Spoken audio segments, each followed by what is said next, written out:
So LSU will face off against UCLA on Monday, and I wanted to do a little something because we're not going to be live here on this Father's Day, and happy Father's Day to all of those that are out there watching us and joining us. So LSU plays UCLA on Monday, and I wanted to do a a brief little preview in reference to UCLA. Look, a team that, quite honestly, that I'm sure a lot of us haven't got a lot of eyeballs on until postseason play. A team that a lot of people look at and see the name on it, but don't really know anything about them. You look at them and say, well, they're in Omaha, but how good are the Bruins coming out of UCLA? Guys, on Monday, this is what I think that you should expect. A team that is really talented in UCLA, a team that's got a lot of dangerous hitters all throughout their lineup. When I look at UCLA and I look at this team, guys, they're in the winner's bracket in Omaha. Every team that you're going to see from here on out is a really strong team. Now, I know you would probably say, and a lot of you throughout this argument will be, and bring up a couple of questions. The couple of questions are very simple. Well, Blake, who have they played against? Who have they gone up against? Well, they did go up against Oregon State, they're also in Omaha. They've gone up against some really good teams that were in the tournament, teams that they beat that were highly ranked inside of the tournament. A team coming out of the Big Ten now through realignment, which is still really weird. It's even weirder in baseball to talk about in the realignment era that UCLA is a part of the Big Ten. But a team, guys, throughout the season and even through the postseason is and has been very dangerous. And they will beat you in many different ways. When I look at their lineup, it starts off with Roch Cholowsky, their shortstop, their superstar, a guy that's got 23 home runs on the season, 73 RBIs, hitting over 360 at 362, 88 hits on the season. And guys will do anything necessary for his team to win.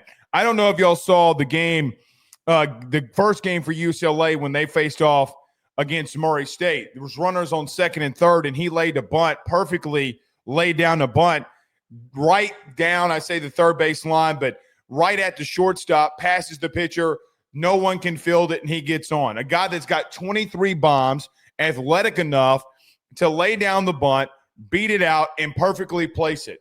This team, starting off with Roch Cholowsky, they're a very, very athletic team. They will do anything at any given moment to win ball games. They can run the ball out of the ballpark. They will play small ball. Defensively, they will be really good, and Roch Cholowsky showed that with the diving play that he made in game one versus Murray State. Was unable to get the throw out, but a very athletic play by him. He is their superstar. He is their All-American, the sophomore righty out of the state of California, who's not going to strike out a lot, who, guys, has a 490 on-base percentage. Has walked 45 times on the season, guys, has less than 30 strikeouts on the season at 29. He is their biggest bat. A lot of power, a lot of athleticism, but will spray the ball all over the ballpark. Will let the ball get deep and take the ball the other way.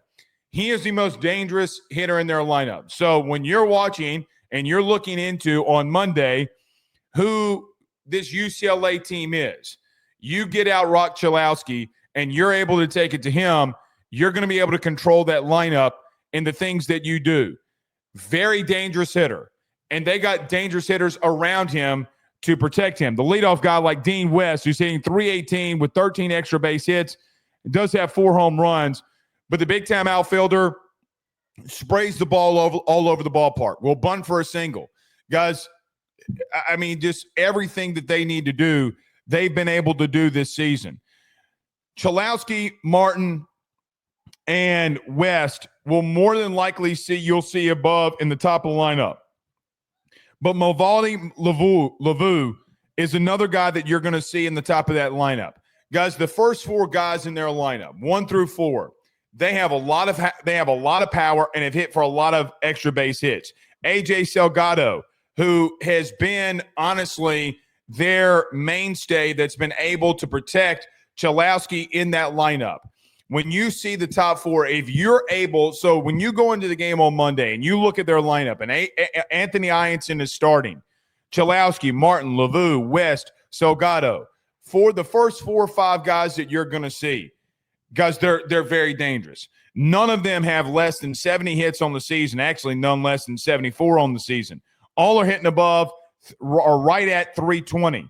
They will put the ball in play. They do not strike out a lot, and they are going to go up there and they're going to battle like their hair's on fire, and it's the last at bat that they're going to take. Now, after you get past 4 or 5, that's when their lineup starts decreasing like every other lineup and where you got to really take hold. But if they start getting runners on early on, guys like Brennan, Duggar, Call, all of them are going to start laying bunts down, and they're going to try to put the ball in play to put pressure on you to get them out. They are what you would think of as a fundamentally sound West Coast team. A lot of power in the front of that lineup with a lot of guys that don't have a lot of swing of miss in their lineup. Very athletic team. The thing that I noticed earlier today when I went and watched them a lot, and even in the game in game 1 against Murray State, if you are able to land, like it's like we talk about this every week, if you're able to land off-speed stuff, if you're able to land the secondary pitch from Anthony Eyanson, guys, this team showed, and it showed all year, like when they lost 2 out of 3 from Oregon, when they lost to Oregon State, every single time that they went up against a pitcher who could land the secondary stuff, they were not able to get runners on and play the game offensively that they want to. Jay Johnson has a lot of experience going up against UCLA and knowing the coaching staff that's on there.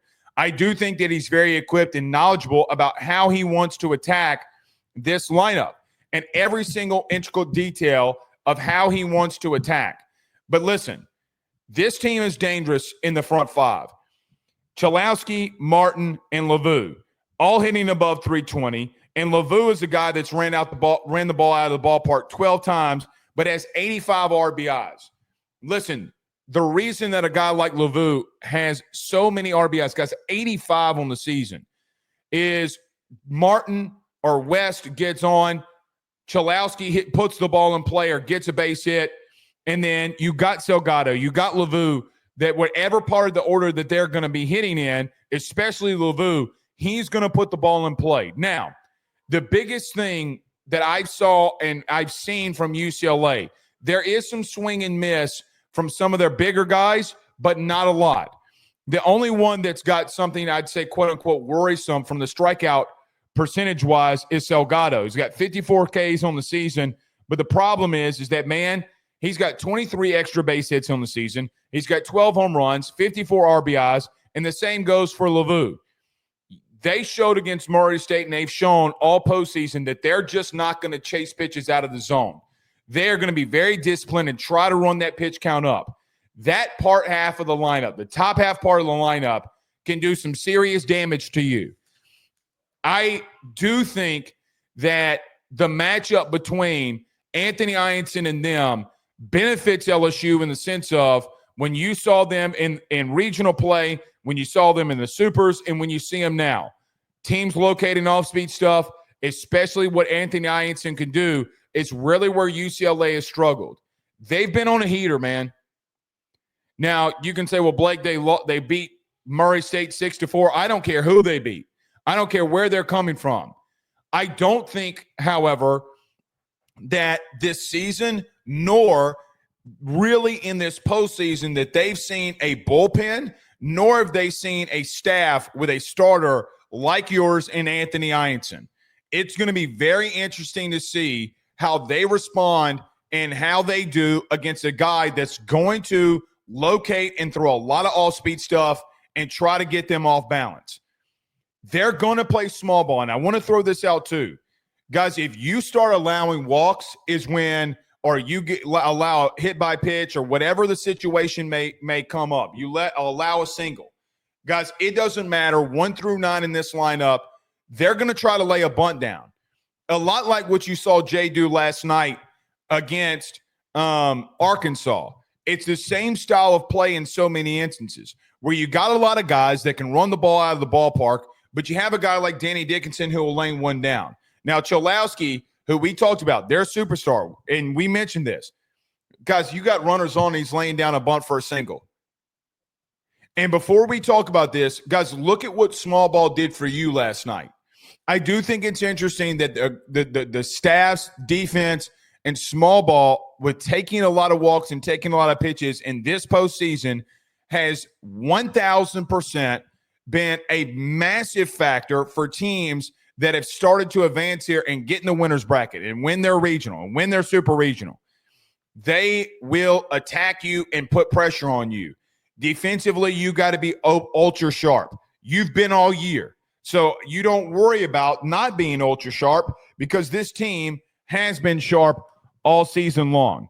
Looking down their order, so they have 6 guys that in their starting lineup that hit above 300. Brennan, Duggar, and Phoenix Call, guys will be dudes that you'll see in the lower end of their lineup. Guys that will not run the ball out of the ballpark. They don't, now not saying that they can't, but I mean, not in the double digits in reference to extra base hits plus home runs. What the bottom of their order does at a very great rate, sacrifices, seeing pitches, walks, and not striking out and battling. They're a tough out. They are scrappy as can be. So when I look at the top half of their lineup and the bottom half, they are very complete as a team. Do I think they're more complete than you? No.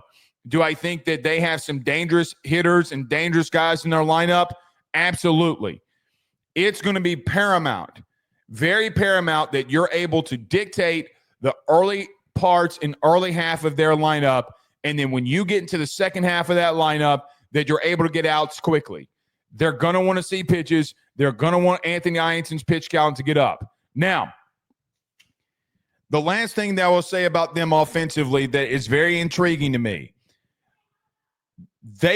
it feels like for me every time that I've seen UCLA, whether it be postseason, going back and watching Oregon State, going back and watching Oregon in the game that they won, it seemed like even in the losses at the plate, every time that they need a critical hit, anybody in their lineup did not try to do too much. I felt like their approach was really good. They would take the ball the other way. Guys, there were many games throughout conference, many games against like Oregon State and teams that were in the postseason where they ended the game with double-digit hits, double-digit runs. They don't do things sometimes very special, but what they do is they don't do it. They don't try to get outside of themselves. They will bunt, single you to death, get runners on, and get moving. Now, when I look at them too, I do think that what I do think is interesting is to see if they're going to get runners in motion. West Coast teams would rather, and I say West Coast teams, but West Coast baseball, you would rather just lay the bunt down and get them on the move. I will be interested to see with guys like Dean West in the top of that lineup. If he gets on, if you don't get moving a little bit, then lay down a bunt and get a runner to the third. You got to be spot on. Allowing walks against a team like this who throughout the season has done everything in their power to perfect small ball situations and making the right play. That's how they'll play runs, man. It's how they'll play runs. Got to control it early and not let runners advance. Let's move over to the pitching staff. So I want to say this first because just so that we have an update about what UCLA did in game 1 versus Murray State. So their starting pitcher, Michael Barnett, went 4 2/3 innings, and then they went from their bullpen, did UCLA, in a complete play and tune type of role. No guy over 1 1/3 innings pitched.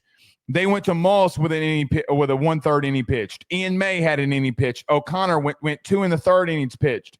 Souza went 1 1/3 inning pitched. And their closer and arguably their best pitcher in Easton Hawk, the freshman, came in and threw an inning.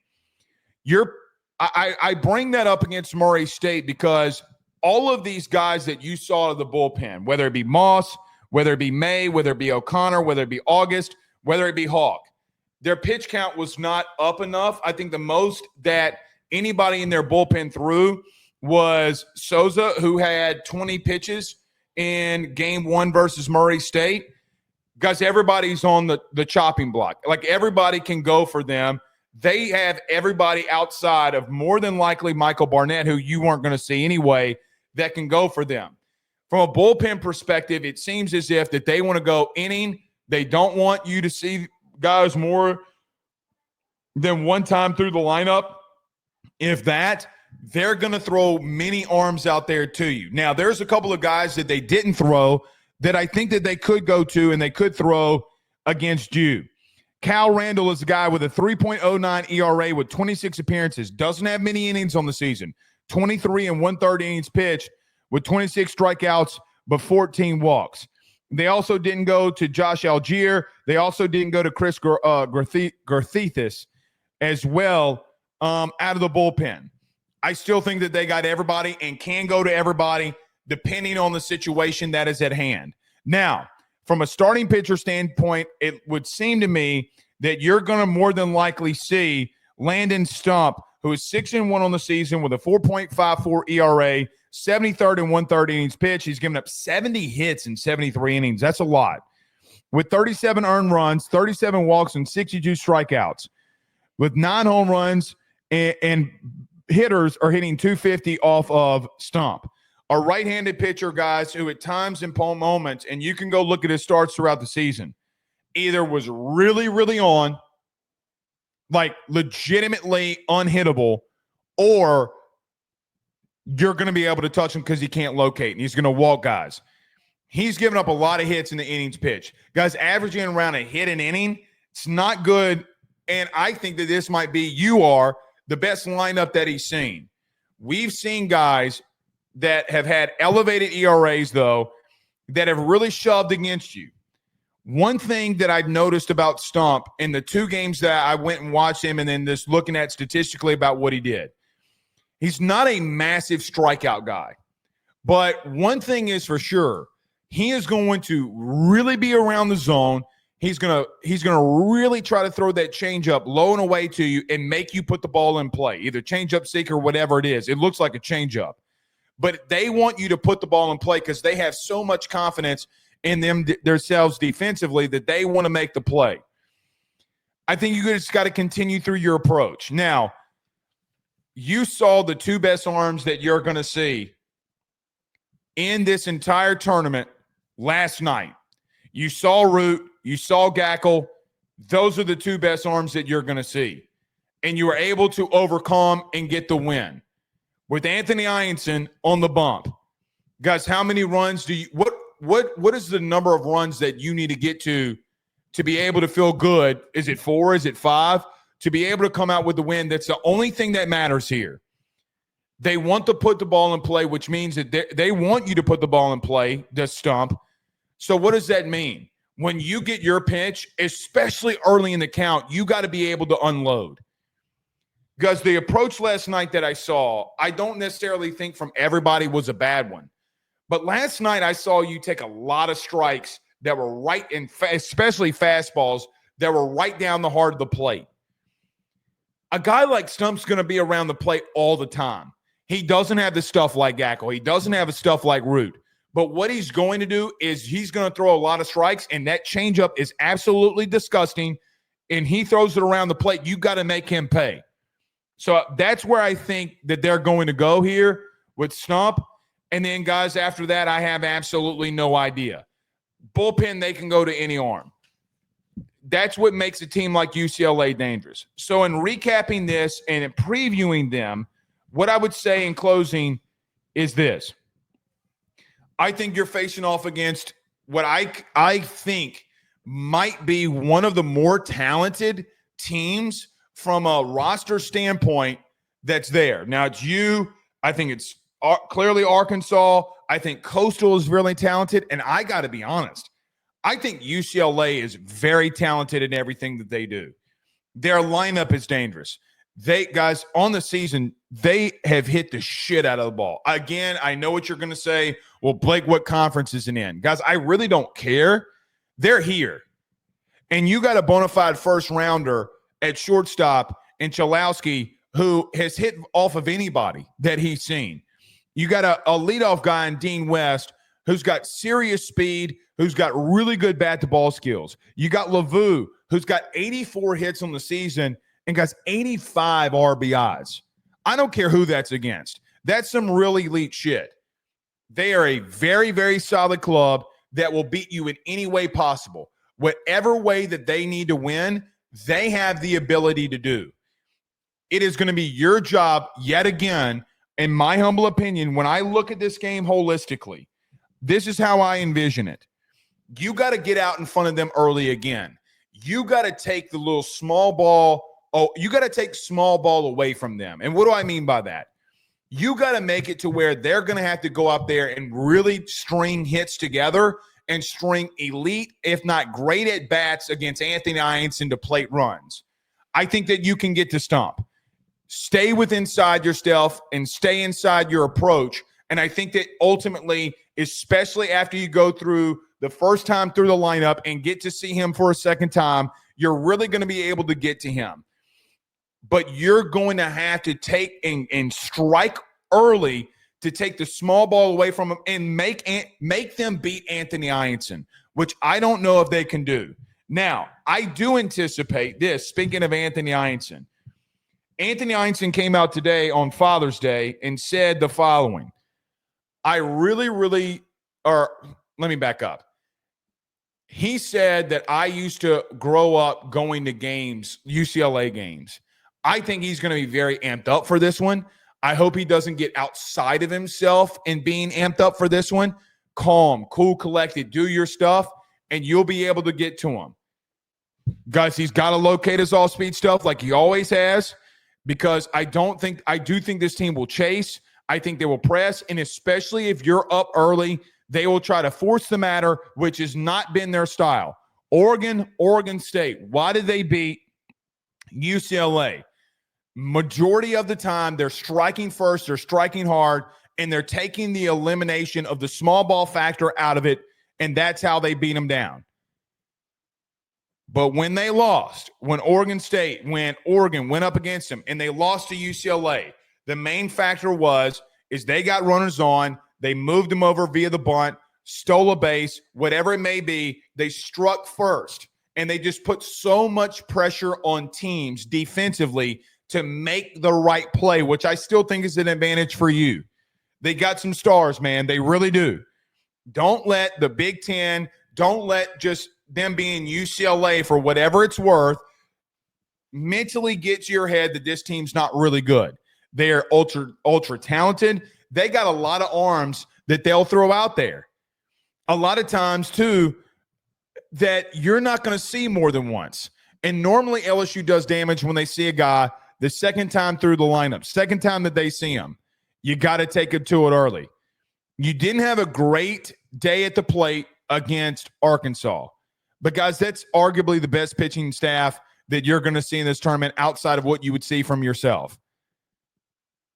Strike hot, or strike first, stay hot, have a great approach at the plate, and I think that you're going to beat them and you'll be in the winner's bracket, and then a team's going to have to beat you 2 times to get to the final, which I just don't see happening. So that is our brief little rundown of UCLA. I think you're going to beat them. I think that you can. But do not underestimate this team, as they're very talented. But if you play your style of baseball, if you play LSU style of baseball, you're going to be in the winner's bracket and then 1 game away from going to the College World Series final. All right. Do us a favor. Hit the like and share. Share to all those groups. If you're seeing this on Facebook and social media pages, and we'll see you on the postgame on Monday. Until then, Blake Ruffino, hit that subscribe button. See y'all soon.